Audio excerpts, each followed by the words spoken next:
ॐ अज्ञानतिमिरान्धस्य ज्ञानाञ्जनशलाकया चक्षुरुन्मिलितं येन तस्मै श्रीगुरवे नमः।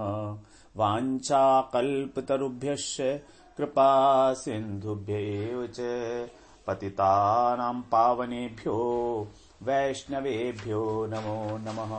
नमो महावदन्याय कृष्ण प्रेम प्रदायते कृष्णाय कृष्ण चैतन्य नाम्ने गौरत्विषे नमः। हे कृष्ण करुणा सिंधो दीनबंधो जगत्पते गोपेश गोपिका कांत राधा कांत नमोस्तुते। तप्त कांचन गौरांगी राधे वृंदावनेश्वरी वृषभानुसुते देवी प्रणमामि हरिप्रिये। वृंदायै तुलसी देव्यै प्रियायै केशवस्य च कृष्ण भक्ति प्रदे देवी सत्यवत्यै नमो नमः। श्री कृष्ण चैतन्य प्रभो नित्यानंद श्री अद्वैत गदाधर शिवासादि गौर भक्त वृंद। हरे कृष्ण कृष्ण कृष्ण हरे हरे हरे राम राम राम हरे हरे। हरे कृष्णा। सर्वप्रथम मैं अपने गुरुपाद पद ओम विष्णुपाद अष्टोत्तर शत श्री श्रीमद् भक्तिवेदांत माधव गोस्वामी महाराज के चरण कमलों में अनंत कोटि दंडवत प्रणाम ज्ञापन करता हूं। हम लोग श्रीमद् भगवद गीता के 8वें अध्याय का श्रवण कर रहे हैं। उसमें हम लोगों ने श्रवण किया 18वें श्लोक में कि किस प्रकार जितने भी प्राणी हैं वो सभी ब्रह्मा जी का जब दिन शुरू होता है, प्रारंभ होता है, तो वो उत्पन्न हो जाते हैं ब्रह्मा जी के सूक्ष्म शरीर से, और उनकी रात्रि जब उनकी स्टार्ट होती है तब वो उसी शरीर में लीन हो जाते हैं। उन जो जितने भी प्राणी हैं उनका सूक्ष्म शरीर। अब इस प्रकार से वो अव्यक्त में लीन हो जाते हैं। उसको कहा था अव्यक्त, लेकिन उनको भगवान की प्राप्ति नहीं होती है। लीन होने का मतलब ये नहीं है, क्योंकि ब्रह्मा जी का दिन आरंभ होने पर फिर वही प्राणी पुनः वही जन्म ले लेंगे। तो इस प्रकार ये आवागमन का जो चक्र है ये चलता रहेगा। तो इसी बात को यहां बता रहे हैं 19वें श्लोक में। भूत ग्राम सेवायम भूत्वा भूत्वा प्रलीयते रात्र्यागमे अवश्य पार्थ प्रभवत्य अहरागमे। भूत ग्राम से एवायम भूत्वा भूत्वा प्रलीयते। हे पार्थ, स एवं स एव अयम। स ए माने वही, जो वही लोग हैं। कौन लोग? जो लीन हो गए थे ब्रह्मा जी के शरीर में, वे सारा प्राणियों का समुदाय है। भूत ग्राम, उनको बोला प्राणियों का समुदाय, क्योंकि जितने भी प्राणी हैं इस ब्रह्मांड के अंदर, जितने भी प्राणी हैं वो सभी नहीं, जो ब्रह्मा जी का दिन होता है, उस ब्रह्मा जी की जो रात होती है उसमें जो 3 लोक में जो प्राणी हैं, पृथ्वी लोक पे भुवः और स्वः, भू भुवः स्वः, इन तीनों लोकों के अंदर ही प्रलय होती है ना। तो ये तीनों लोकों के जो प्राणी हैं ये सभी, इनको बोला भूत ग्राम, अर्थात इन प्राणियों का समुदाय। तो ये जो प्राणियों का समुदाय है ये भूतवा भूतवा माने उत्पन्न हो होकर, क्योंकि जब ब्रह्मा जी का दिन होता है सुबह तो ये उत्पन्न होते हैं। तो वो उत्पन्न हो होकर बार बार अवश्य है, अवश्य का मतलब प्रकृति के वश में होकर, अहरागमे ब्रह्मा जी के दिन के समय उत्पन्न होते हैं और रात्रि के समय उनके अंदर ही प्रवेश कर जाते हैं। प्रभवती का मतलब उत्पन्न होना, अहर आगमे, अह का मतलब दिन, आगमे मतलब आरंभ में, और रात्रि आगमे रात्रि के समय वो उसमें प्रलीयते, लीन हो जाते हैं। इस प्रकार से ये जो चक्र है चलता रहता है। तो ब्रह्मा जी का एक दिन होता है हमारा एक कल्प के बराबर। ब्रह्मा जी का एक दिन जो है वो एक कल्प होता है। तो उस एक कल्प के बाद जब सभी प्राणी ब्रह्मा जी के अंदर दोबारा प्रवेश कर जाते हैं, फिर वो वही प्राणी अपने अपने कर्म संस्कारों के साथ, इसीलिए कहा गया प्रकृति के वश में होकर, अवश्य रात्रि आगमे अवश्य पार्थ है, अवश्य है, उनको जन्म लेना ही पड़ेगा। इस प्रकार से बता रहे हैं। तो ये हमारी जो जागृत अवस्था है, प्राणियों की जो जागृत अवस्था होती है कि हमको यह देहाभिमान होता है इसमें कि हम स्थूल शरीर हैं, हम स्थूल शरीर हैं। तो हमारे लिए जो वस्तु है और भाव है वो अलग अलग वस्तु, अलग अलग चीजें हैं। एक होता है पदार्थ जो हमें दिखाई दे रहा है, और एक होता है हमारे हृदय का भाव। ये दोनों अलग अलग हैं। वस्तु स्थूल है और भाव सूक्ष्म है। भाव हृदय में उठते हैं, जैसे किसी से प्रेम हुआ, किसी से घृणा हुई, किसी के प्रति क्रोध आया, ये सब भाव हैं। तो हमारे लिए जो क्रोध है ये, और जो पदार्थ है अर्थात ये जो पुस्तक है दिखाई दे रही है, ये दोनों अलग अलग हैं। स्थूल है, पुस्तक दिखाई दे रही है और भाव दिखाई नहीं देते हैं। ये पोजीशन है कब? जब हमारी जागृत अवस्था है। लेकिन सुषुप्ति अवस्था में जब हम जाते हैं, जब हम सो जाते हैं, तो क्या होता है? हम अपने भाव को भूल जाते हैं। हम ये भूल जाते हैं कि हम कौन हैं। हमारा एक भाव है कि हम पिता हैं, हम माता है, पुत्र है। तो ये जो हमारा भाव है अपना पुरुष होने का, इत्यादि इत्यादि, हम अमीर हैं, गरीब हैं, ये सारे भाव सुषुप्ति अवस्था में विलीन हो जाते हैं, क्योंकि बुद्धि भी सो जाती है उस समय। लेकिन जो बाहर के पदार्थ हैं वो तो वही के वही रहते हैं। तो जब जागता है व्यक्ति तो उसको उन वस्तुओं के साथ जो संबंध है, जो उनका भाव है, उसकी स्मृति हो जाती है। यह हम बात समझ रहे हैं पदार्थ और भाव के बीच में। पदार्थ हमारे सोने से नष्ट नहीं होता, लेकिन हमारे सोने में सुषुप्ति अवस्था में हमारा भाव नष्ट हो जाता है। अब जब हम जागते हैं तो हमारा भाव अर्थात उन वस्तुओं के साथ जो हमारा संबंध था वो दोबारा पुनः याद आ जाता है हमको। ये हमारे साथ होती है घटना। लेकिन ब्रह्मा जी के साथ क्या होता है, अब उसको समझते हैं। क्योंकि ब्रह्मा जी भी तो जैसे हम सो रहे हैं वैसे ही सोते हैं ना, तो उनके साथ कुछ अलग घटना होती है। उनका स्थूल शरीर तो है नहीं, ब्रह्मा जी का सूक्ष्म शरीर ही है। तो उनके लिए सारी सृष्टि सूक्ष्म रूप में ही दिखती है। हमारे लिए सूक्ष्म और स्थूल में भेद है, लेकिन ब्रह्मा जी के लिए सूक्ष्म और स्थूल में भेद नहीं है, क्योंकि वो सूक्ष्म रूप में ही है। तो जैसे हमको स्थूल शरीर में बैठकर स्थूल सृष्टि दिख रही है, उसी प्रकार ब्रह्मा जी जब अपने सूक्ष्म शरीर में ही हैं, तो उनके लिए सारी सृष्टि ही सूक्ष्म है। अर्थात उन ब्रह्मा जी की सृष्टि में ब्रह्मा जी के अनुसार वस्तु में और भाव में कोई अंतर नहीं है, क्योंकि वहां कोई स्थूलता नहीं है, ग्रॉसनेस नहीं है। तो जो वस्तु है वही भाव है। तो जब वो सोते हैं तो उनका भाव सो जाता है, और उस भाव से संबंधित जितनी वस्तुएं हैं वे भी सो जाती हैं, मतलब उनका लोप हो जाता है। इस बात को हम समझ लें एक बार दोबारा से। जब हम सोते हैं तो जो वस्तु है वो तो सामने रखी है हमारे, वो वहीं की वहीं रहती है। लेकिन उस वस्तु के साथ हमारा जो संबंध है, जो भाव है हमारा, वो नष्ट हो गया, उसका लोप हो गया, वो खत्म हो गया। अब ब्रह्मा जी के लिए तो स्थूल और सूक्ष्म का भेद नहीं है। तो ब्रह्मा जी के लिए जो उनका भाव है वो, और जो स्थूल सृष्टि है वो, जो हमें स्थूल दिख रही है, उनके लिए तो वो सूक्ष्म ही है। तो दोनों का ही लोप हो जाएगा। अर्थात वे उन्हीं के शरीर में दोनों लीन हो जाएंगे। तभी हम कह रहे हैं यहां पर कि प्रकृति जो है हमारा, जो है ये हमारा जो सूक्ष्म शरीर है वो ब्रह्मा जी के सूक्ष्म शरीर में लीन हो जाता है जब वो सोते हैं। तो मतलब जो ब्रह्मांड है, ये ब्रह्मांड भी खत्म हो जाता है। ये स्थूल है, लेकिन ब्रह्मा जी के लिए ब्रह्मांड भी स्थूल नहीं है। और जब वो जागते हैं तो उनका भाव जागता है और वस्तुएं भी उत्पन्न हो जाती हैं। अर्थात प्रजा की भी सृष्टि हो जाती है और ब्रह्मांड की भी सृष्टि हो जाती है। उनके लिए प्रजा और ब्रह्मांड एक ही चीज है। जो उनके सारी सृष्टि के अंदर जो प्राणी है वो, और ब्रह्मांड, ये एक ही बात है, दोनों सूक्ष्म है ब्रह्मा जी के लिए। तो भूत ग्राम्य से एवायम, इसका मतलब हुआ सौ माने वह, और एव माने ही, और अयम माने यह।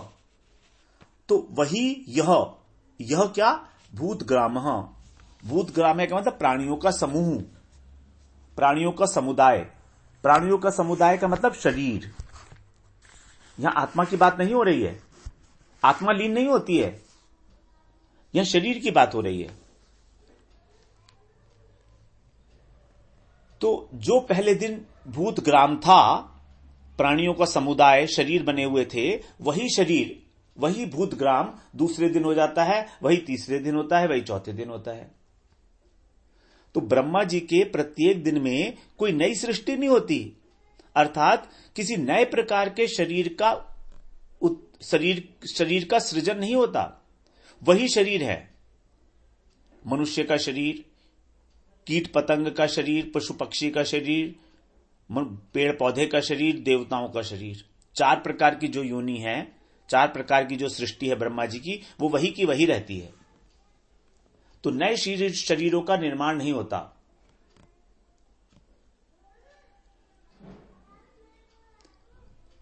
अब जो अलग अलग सूक्ष्म शरीर हैं सभी प्राणियों के, उन सूक्ष्म शरीर के अंदर जो कर्म का संस्कार निहित है, उस संस्कार के अनुसार उनको उस शरीर की प्राप्ति हो जाती है,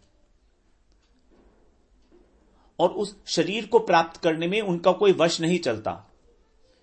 वो संस्कार के हिसाब से ही डिसाइड होगा कि उन्हें कौन सा शरीर मिलेगा, क्योंकि सबके कर्म अलग अलग हैं, सबके कर्मों के संस्कार अलग अलग हैं। सृष्टि में 5 ही तत्व हैं, 5 महाभूत, आकाश, वायु, अग्नि, जल और पृथ्वी। इन्हीं तत्वों से शरीर का निर्माण करते हैं ब्रह्मा जी।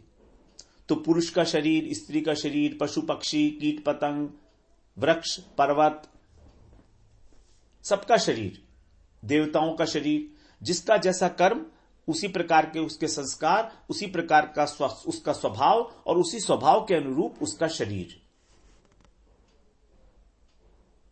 इस प्रकार से ब्रह्मा जी के जागने पर कोई नए जीव नहीं बनते, और ना ही नए प्रकार के कोई शरीर बनते हैं। और अनादिकाल से ये जो चक्र चल रहा है जन्म मरण का, ये सबके लिए चल रहा है, सभी प्राणियों के लिए।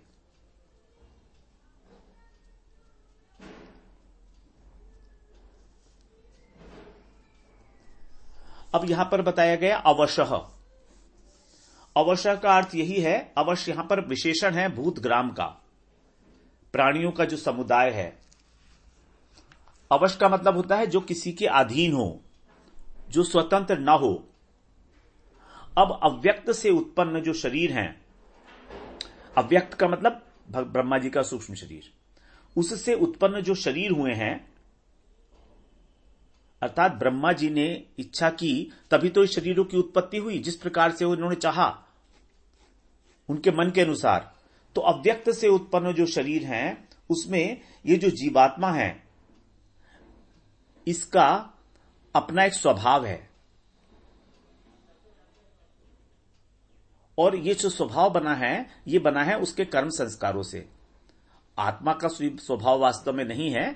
आत्मा के ऊपर जो परत है, पहली परत, पहला आवरण, स्थूल शरीर से जो सूक्ष्म है, जिसको सूक्ष्म शरीर बोलते हैं, सटल बॉडी बोलते हैं, उस आवरण के अंदर, पहले आवरण के अंदर जो पुराने संस्कार हैं, उसके अनुसार स्वभाव बनता है, मन और बुद्धि का, अहंकार का, चित्त का।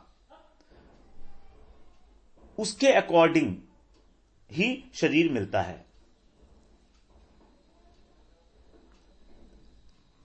हमारे को अच्छी योनि या बुरी योनि मिलने का जो कारण है, वो है हमारा संस्कार, और संस्कार बनता है हमारे गुणों से रिलेटेड।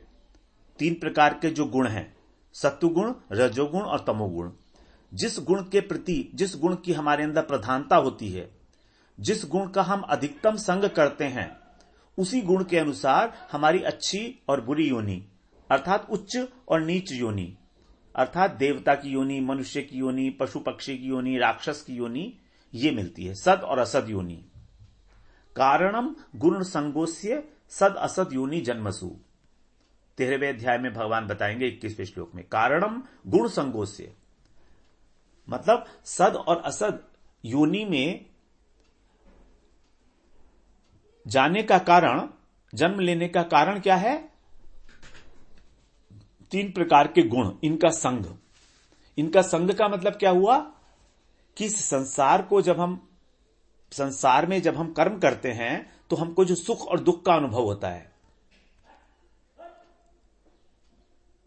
संसार में हमारी आसक्ति है, उस आसक्ति के कारण जो हमें सुख और दुख मिल रहा है उससे हमारे चित्त के अंदर जो संस्कार बन रहे हैं वो किस प्रकार के संस्कार है, सात्विक है, राजसिक है या तामसिक है, उसी प्रकार की हमको शरीर मिलेगा।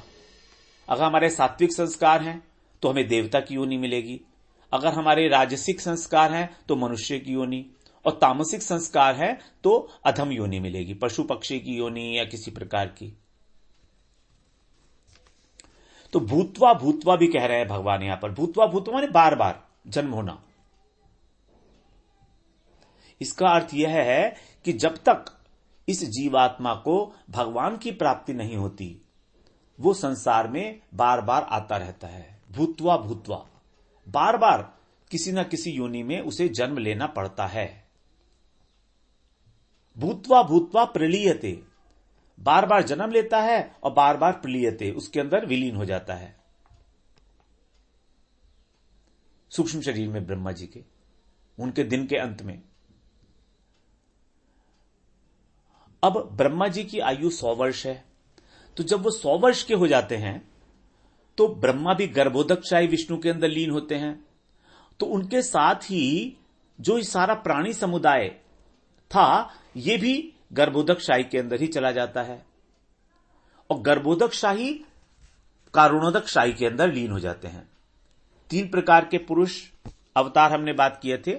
सबसे पहला पुरुषावतार है कारुणोदकशाही विष्णु, दूसरा है गर्भोदकशाही विष्णु, तीसरा है क्षीरोदकशाही विष्णु। कारुणोदकशाही विष्णु जो हैं वो ये तीनों पुरुषावतार हैं भगवान के, जो इस सृष्टि का कार्यभार संभालते हैं। कारुणोदकशाही विष्णु को ही महाविष्णु भी कहा जाता है, महाविष्णु। तो इन कारुणोदकशाही विष्णु ही सबसे पहले माया के प्रति, प्रकृति के प्रति ईक्षण करके उसके अंदर क्षोभ पैदा करके 5 तत्वों की रचना होती है। तो जितने भी ब्रह्मांड हैं वो सब कारुणोदकशाही विष्णु से ही निकलते हैं। उनके रोम रोम से ब्रह्मांड निकल रहे हैं। अब जब वो एक श्वास अपना नीचे बाहर निकालते हैं तो ब्रह्मांड निकलते हैं, और जब वो श्वास अंदर लेते हैं तो ब्रह्मांड उनके अंदर चले जाते हैं। तो ब्रह्मांड की जो आयु है वो उतनी ही है जितना एक श्वास लेने में उनको टाइम लगता है। अब जब अनंत ब्रह्मांड निकलते हैं वो, तो अनंत ब्रह्मांड बुलबुलों की तरीके से बुलबुलों की तरीके से हैं वो सारे ब्रह्मांड। तो अब उन ब्रह्मांडों के अंदर, क्योंकि वो जड़ हैं, जड़ ब्रह्मांड हैं, तो उसके अंदर फिर कारुणोदकशाही विष्णु अपने विस्तार अर्थात गर्भोदकशाही विष्णु के रूप में प्रवेश करते हैं प्रत्येक ब्रह्मांड में। और गर्भोदकशाही विष्णु के ही नाभि कमल से ब्रह्मा जी की उत्पत्ति होती है, और ब्रह्मा जी से सभी प्राणियों के शरीर उत्पन्न होते हैं। फिर गर्भोदकशाही विष्णु ही सभी प्राणियों के शरीरों में आत्मा के साथ परमात्मा के रूप में प्रवेश करते हैं। तो हमारे उनको बोलते हैं हम क्षीरोदकशाही। इस प्रकार से ये क्रम जो हम लोग पहले श्रवण कर चुके हैं ये चलता रहता है। तो ब्रह्मा जी की जो यहां पर कल्प है वो 1 दिन का है, ब्रह्मा जी का 1 दिन। और फिर है महाकल्प। महाकल्प का मतलब है ब्रह्मा जी की आयु पूरी होने पर। तो यह भूतवा भूतवा पद जो आया है ये शरीर के लिए आया है, आत्मा के लिए नहीं आया है। क्योंकि आत्मा न तो मरता है और न पैदा होता है, उसलिए भूतवा की बात ही नहीं है। भूतवा का मतलब होना, भूतवा का मतलब है पैदा होना। तो शरीर उत्पन्न होता है और शरीर नष्ट होता है, और उत्पन्न होके निरंतर परिवर्तन होता रहता है। शरीर के अंदर जो 6 विकार हैं, हम लोग पहले भी श्रवण कराए हैं, 6 विकार होते हैं शरीर में। जन्म, वृद्धि, स्थिति, परिणाम, क्षय और विनाश। जैसे पेड़ के लिए ले, पेड़ का एक उदाहरण ले। पेड़ उत्पन्न होता है, उसके बाद उसकी धीरे धीरे वृद्धि होती है, बढ़ता है वो। उसके बाद वो कुछ समय तक स्थित रहता है उसी कंडीशन में। फिर उसमें फल निकलते हैं, परिणाम। फिर उसका क्षय शुरू हो जाता है, धीरे धीरे वो नाश होने लगता है, और फिर अंत में विनाश हो जाता है। तो प्रत्येक शरीर में, हमारे शरीर में भी, वृक्ष के शरीर में भी, पशु के शरीर में भी, देवताओं के शरीर में भी ये 6 प्रकार के विकार देखे जाते हैं। देवताओं के शरीर में ये वाले विकार तो कह नहीं सकते, पर सुना नहीं है मैंने, क्योंकि देवताओं का सूक्ष्म शरीर होता है, तो वहां तो बताते हैं कि किसी प्रकार का कोई बुढ़ापा वगैरह नहीं होता है। तो उसकी बात हम अभी नहीं कर पा रहे हैं। यहां पर हम अपने जो पृथ्वी लोक है, इसके अंदर जो मनुष्य हैं उनके लिए कह सकते हैं ये बात। तो इस शरीर के अंदर जो परिवर्तन हो रहा है, इस परिवर्तन को ही हम लोग जन्म और मरण समझ लेते हैं। साधारण भाषा में इसको हमने बोल दिया जन्म है और मृत्यु है, लेकिन ये एक परिवर्तन मात्र है। देहांतर हो रहा है, देह का परिवर्तन हो रहा है, बस। तो वास्तव में जो हमारी मान्यता है ये इस कारण है कि हमने शरीर के साथ अपना बहुत निकटतम, बड़ा क्लोज संबंध मान रखा है कि मैं शरीर हूं। ये पकड़ा हुआ है हमने दृढ़ता से, मैं शरीर हूं, मैं इसके अतिरिक्त कुछ नहीं हूं, ये बात हमने मानी हुई है। जब तक हम इस संबंध को नहीं छोड़ेंगे अपने साथ, अपने शरीर के साथ, ये छूट नहीं सकता। और इस संबंध को छोड़ना आसान भी नहीं है, क्योंकि ये संबंध आज का तो नहीं है, अनादिकाल से हमारे को ये देहासक्ति हुई हुई है। अपने शरीर के अंदर हमारी जो आसक्ति है वो अभी बिल्कुल नई नहीं है। ये तो शुरू से है, आरंभ से, अनादिकाल से है। अब हमारा उद्देश्य है कि हमारी ये आसक्ति हटे और हम भगवान की सेवा में जाएं। तो भक्ति के अंदर इसीलिए हम लोगों को भक्ति योग का आश्रय लेना है। अब हमें इस अपने संबंध को, इस शरीर को भगवान की सेवा से जोड़ देना है।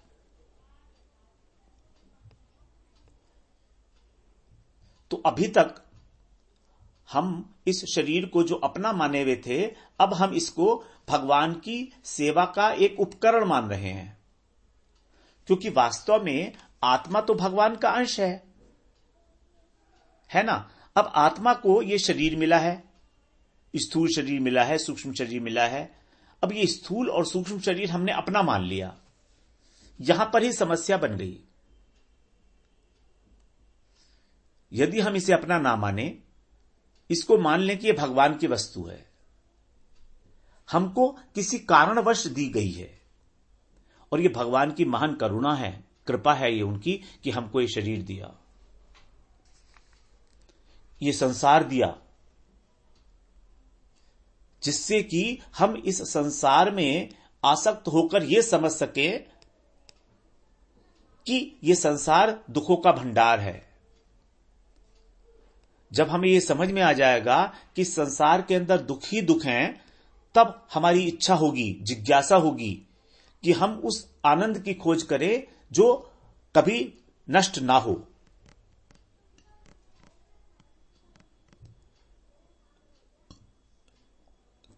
अनेक अनेक जन्मों की सुकृति होने पर, अनेक जन्मों का पुण्य उदय होने पर यह जिज्ञासा जागृत होती है कि हम उस आनंद की खोज करें जिसका कभी नाश ना हो। अन्यथा वो उत्पन्न ही नहीं होती है। और अगर वो हो जाए तो उसको हमें गंवाना नहीं चाहिए, उस अवसर को, क्योंकि वो हमारी सुकृतियों का फल है जो हमारे सामने उपस्थित हुआ है। हमको इस संसार चक्र से मुक्त करने के लिए, उद्धार करने के लिए, ये भगवान की कृपा है, असीम कृपा। भगवान की कृपा और हमारे पुण्य कि हमारा भजन में मन लगा, हमने भक्ति योग के विषय में जानना चाहा। तो जैसे ही हम ये सब चीजें जानना चाहेंगे, हमको अनुकूल परिस्थितियां मिलती चली जाएंगी।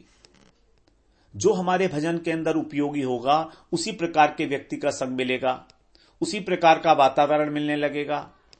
भगवान अपनी ओर से ये हमारे लिए सहायता भेज रहे हैं। हमको गुरु मिल जाएंगे, सदगुरु मिल जाएंगे। अब वो हमें बताएंगे कि हमें भजन कैसे करना है, उसकी पद्धति क्या है, हमारा स्वरूप क्या है। तो जन्म लेने से पहले हम क्या थे और जन्म लेने के बाद, मरने के बाद हम क्या होंगे? आत्मा तो एक ही है ना। तो आत्मा जो है वो कृष्ण का नित्य दास है। आत्मा वैष्णव है, भगवान का सेवक है वो। कारण सिर्फ इस शरीर और संसार के अंदर आसक्ति कि हम इस बात को भूल गए। तो जैसे जैसे हम भजन करते हैं, हमारी संसार की आसक्ति भी टूट जाती है। कैसे टूट जाती है? अपने आप, हमको करना नहीं पड़ता। जैसे हमारा बचपन छूट गया, हमारी जवानी छूट गई, हमने तो नहीं छोड़ी, हमने तो कभी नहीं छोड़ी, अपने आप ही छूटी है। कब छूटी? कब छूटी? जब हमें यह अनुभव हो रहा है कि मैं कौन हूं।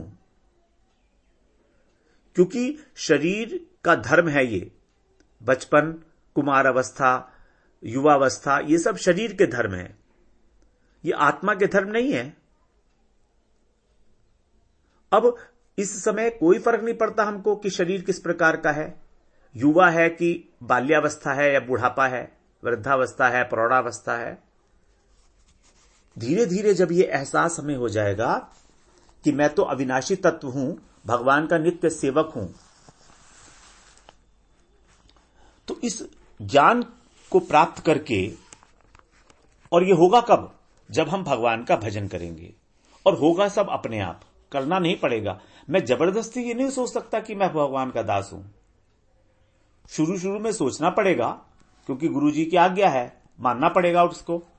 लेकिन अनुभव में तो नहीं आएगी बात। नहीं आ रही है तो कोई बात नहीं है, सच्चाई तो यही है ना। अब जो सच्चाई है वो तो एक ना एक दिन प्रकाशित होनी ही है। हम झूठ का आसरा कब तक लेंगे?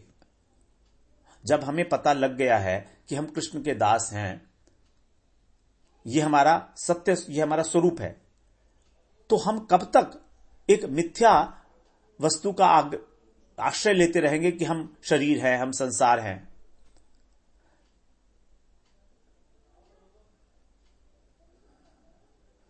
तो हमें कभी भी मृत्यु का अनुभव नहीं हुआ है आज तक। हमें हुआ है क्या कभी मृत्यु का अनुभव? मृत्यु का अनुभव नहीं होता है, क्योंकि मृत्यु है ही नहीं। शरीर गिर गया, लेकिन अनुभव तो आत्मा को होना है ना। अब जब शरीर ही गिर गया तो अनुभव किसे होगा? आत्मा के प्रकाश से जिस शरीर को, सूक्ष्म शरीर को अनुभव हो रहा है, जब वो आत्मा चली गई तो अब अनुभव करने के लिए रहा ही नहीं कुछ। तो आत्मा को कभी यह अनुभव है ही नहीं कि कभी उसकी मृत्यु है। तो इस शरीर का गिरना इतना सहज हो जाएगा कि हमें पता भी नहीं लगेगा। और होगा कब? जब हमारा सूक्ष्म शरीर भी विलीन हो जाएगा। इसी को बोलते हैं हम आत्यांतिक प्रलय। ब्रह्मा जी के एक दिन के बाद तो हुई थी हमारी नैमित्तिक प्रलय, 100 वर्ष पूरे होने पर हुआ था प्राकृतिक प्रलय, और एक आत्यांतिक प्रलय जब हमारा सूक्ष्म शरीर भी गिर जाता है, अर्थात मन, बुद्धि, अहंकार और चित्त, इन तीनों का भी अस्तित्व नहीं रहता। फिर आत्मा अपने चिन्मय स्वरूप में पुष्ट होकर भगवान की सेवा में लग जाती है, भगवान की सेवा प्राप्त हो जाती है उस आत्मा को। और ये शरीर मिला है इसीलिए हमको कि हम इन सूक्ष्म शरीर को अपने खत्म कर सकें, भंग कर सकें और अपनी आत्मा का जो चित्त बल है उसको बढ़ा सकें। क्योंकि आत्मा का चित्त बल बढ़ेगा इस सूक्ष्म शरीर और स्थूल शरीर के माध्यम से, और कोई तरीका नहीं है। तो इस प्रकार हम लोग 19वां श्लोक श्रवण किए। कल हम श्रवण करते हैं 20वां श्लोक। वांछा कल्पतरुभ्यश्च कृपा सिंधुभ्येव च पतितानां पावनेभ्यो वैष्णवेभ्यो नमो नमः।